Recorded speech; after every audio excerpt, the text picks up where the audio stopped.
সাইজি বলল যে কারে দেব দোষ নহে পরের দোষ, জি জি আপন মনের দোষে প্রণাম ফেরে। আমি যদি বলি যে কেউ দোষী তাহলে হবে না, আমি দোষী। জি আমার দোষ সেরে গেলে আর কারো দোষ দেখতে পাবো না। জি আমার দোষ সারা হয়নি বিধায় এত কিছু। জি সবাই তো আমি একজন নাকি? সবাই তো একজন মানুষ। যে ভাঙছে, মাজার ভাঙছে সেও তো একজন মানুষ, মানুষ যার ভাঙছে সেও তো একজন মানুষ। মানুষ আচ্ছা, নিজ দোষ সারি গেলে আর কারো দোষ থাকবে না বলবো না না না। লালন সে এই জায়গায় দাঁড়াইলো যে কারো দোষ নাই, দোষ আমার দোষ। এই দুনিয়ার মানুষ আমরা সবাই হলাম পাপী, নিজের পাপের বাটখারা দিয়ে অন্যের পাপ মাপি। আমার পাপের বাটখারা দিয়ে অন্য পাপ মাপছি। জি জি জি কি জন্য মাপছি? মেলা জানা হয়ে গেছে, জি কিন্তু অল্প জানা হয়নি। মেলা জানা হয়ে গেছে, অল্প জানা হয়নি। জি অল্প জানতে হবে। জি আর দোষ কারো নয়, দোষ আমার। আমি তোমার দোষ ধরতে যাবো যদি আমি অনুরাগী হই, যদি আমি গুরু অনুরাগী হই, আমি তোমার দোষ সারতে যাবো, তখন আমার দোষটা সারি। জি আমি ওই সাব্বের দোষ ধরেছে, আমার দোষটা আমি সারি, এরকম কথা কিনা? জি জি গুরু দোষ ধরতে পারে, গুরু একটা পাওয়ার আছে। জি। গুরু ভক্ত মানুষ করার জন্য গুরু একটা দোষ ধরতে পারে, তাই না? জি। কিন্তু যারা সাধারণ মানুষ, জি। তারা দোষ করি সারি এক পাপে আরেক পাপে বিচার করছে, জি এক জেনা করে আরেক জেনা করে বিচার করছে। করছে কেন তাই বলো? জি জি এটাই হচ্ছে। তাহলে এটা কেন? জি সেই জন্য বলছে যে কারে দেব দোষ নহি পরের দোষ, আপন মনের দোষে প্রণাম রেখারে। সাজি বললো দোষ দিব আর কারের আপন মনের দোষে।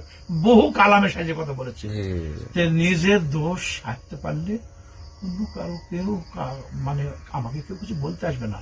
কারণ আমার অঙ্গভঙ্গি বসন ভঙ্গি, আমার চলা বলা ওঠা বসাতে মানুষের রাগ হবে, আবার ওটা চলা বলা ওটা বসাতে মানুষের মহব্বত হবে। মহব্বত হবে। তাহলে আমি কার দোষ দেবো? জি জি যে ভাঙতে আসে তার মধ্যে আত্মা নাই, অবশ্যই আছে। হ্যাঁ, তার মধ্যে মানুষ নাই, অবশ্যই আছে। তার মধ্যে মহব্বত নাই, আছে। মহব্বতের সৃষ্টি করেনি, জি জি ভাঙছে কেন? তাহলে অবশ্যই আমার দোষ আছে। জি জি এটা যেন না থাকে, জি আমরা সেরে চলি। জি আমি যে আমাদের কথাগুলো বললাম, জি মৌলবী মানুষেরও বলতে হবে কথাগুলো। আমি দিলাম ছেড়ে তুমি সারা পৃথিবী দাও, বলতে হবে। তার কারণ নামাজ যা না করলে কিছু ভালো লাগবে না, জি সে নামাজ ছাড়া ভালোই লাগবে না। সেই কথা, না, না, সেই কথা কারণ কি করবে না তাই বলো। তাহলে আমি যে কি করছি, আমার একটা কথাতেই সে বুঝবে, জি আমার একটা কথাতেই সে বুঝবে যে আমি ভালো করছি কি মন্দ করছি, আমার একটা কথা সে বুঝবে। সে মারা বাদ দিয়ে সে আরো কত ভালোবাসা দেবে। জি জি তো আমরা এরকম দোষ না করি। আর যারা এগুলো করতে আসছে তারাও পরাকলের দিকে যে লক্ষ্য করে যে আমরা এই যা করছি কেন করছি, আমি এ করি পাপই হচ্ছে কেন, এ পাপ আমার কে মাফ করবে, আমিও কাজ করতে যাব না। জি সে যদি মনে করে যে আমি পাপ করছি আমিও কাজ করতে যাব না, সেও বাদ দেবে, জি আর করবে না। জি আর যারা দোষ যাদের ধরছে সে দোষটা সে নিজে সেরে যাক, আমরা নিজে নিজ দোষ সারি, নিজের দোষ সারি, আমরা দোষ ধরা বাদ দিই, দোষ সারি, তাহলে আমাদের একটা মুক্তির রাস্তা আছে বাবা, জি তাই না? জি আমরা দোষ ধরবো না, দোষ সারবো। আমিও অমুকের দোষ ধরতে যাচ্ছি কেন, আমার দোষ কি খারাপ হয়েছে, আমি অমুকের দোষ ধরছি, ওই মানুষটা কি করছে তার দোষ, এটা কেন? এটা বাদ দিতে হবে। বাদ দিয়ে নিজেকে শান্তভাবে বসে চিন্তা করতে হবে যে আমি কে,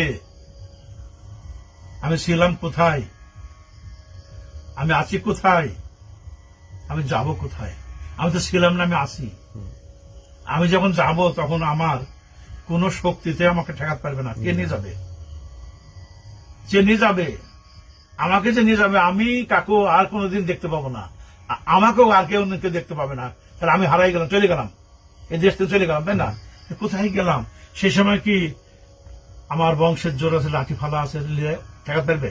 না না। টাকা পয়সা লিজার দিলে ঠেকাতে পারবে? না। পৃথিবীর লিজার দিলে ঠেকাতে পারবে? পারিস কারো? কখনোই না। তাহলে ওইটুকু একটা ভয় রাখতে হবে যে এই সময়টা আমার কখন হবে, কখন হলো বলি এই ভয়টা রাখতে হবে। তাহলে আমার বাহাদুরি থাকবে না। আর বাহাদুরি না থাকলে আমার নিজের দোষ সারবো, নিজের দোষ ধরবো, নিজের দোষ সারবো। আমি কারো দোষ দেখতে যাবো না। আমি কারো বলা বলি অনাচার কথা, আমি একজন দুর্নাম দুর্নীতি করছি, যতবেলা আমি দুর্নাম করছি ততবেলা আমি গুরু নাম করি না। যতবেলা আমি দুর্নাম করছি ততবেলা আমি আল্লাহর নাম করি না। আমার দুর্নাম করার দরকারটা কি?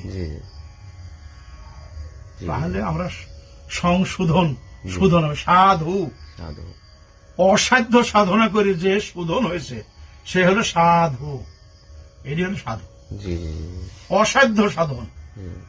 যা সম্ভব না সেই সাধন করে যে শোধন হয়েছে, এত কঠোর সাধন করে এখান সে শোধন হয়, সাধু হয়। জি কারণ শেখ ফরিদের জীবনে শোনি জি। যে উহুদ ছিল কত কত তপস্যা করেছে, কত কত যুগ তপস্যা করেছে শেখ ফরিদ আল্লাহ সালাম। ওনার কথা শোনি, হুম উনি একজন আল্লাহর ওলি না, আউলিয়া না উনি? তারপরে নিজামের জীবনী শোনি, হুম তাহলে এসব ওলির জীবনী শোনি, তারা খাজা বাবার জীবনী শোনি, বড় পীরের জীবনী শোনি, এরা কিভাবে এরা সাধন করে লাভ করেছে? তাহলে আমরা তার পশমের যোগ্য নয়? না। তারপরেও আমরা মাতবাড়ি করতে গেলে হবে জি যে আমি মাতবার একজন, তাহলে হবে জি। না? না, আমি একজন দাসের দাস, তার দাস যোগ্য নয়। সাইজ বলল যে দাসের দাস তার দাস যোগ্য নয়। কোন ভাগ্যেতে এলাম আমি সাধুর সচ্ছভাই, সাধুর সঙ্গে যে আমি আসছি, সাধুগুরুর যে বসছি, এটা আমার কত জন্মের ভাগ্য, জি, জি। এটা আমাকে ভাবতে হবে। জি তা না ভেবে যদি আমি বড় হয়ে গেছি আমি সাধু, হ্যাঁ, আমি যে সাধু ঢেপাই মায়ের দিদি খুন করে, তাহলে কি আমার সাধুত্ব আর হবে? না আকুল পাবো? না না এটা হবে না। না না। জানতে হবে যে বহু ভাগ্যের ফলে এই সাধুকুল পেয়েছি, এই সাধুকুলের মধ্যে একটা প্রেম মহব্বত ভালোবাসা হয়ে যায়, এটাই যেন হয়। আর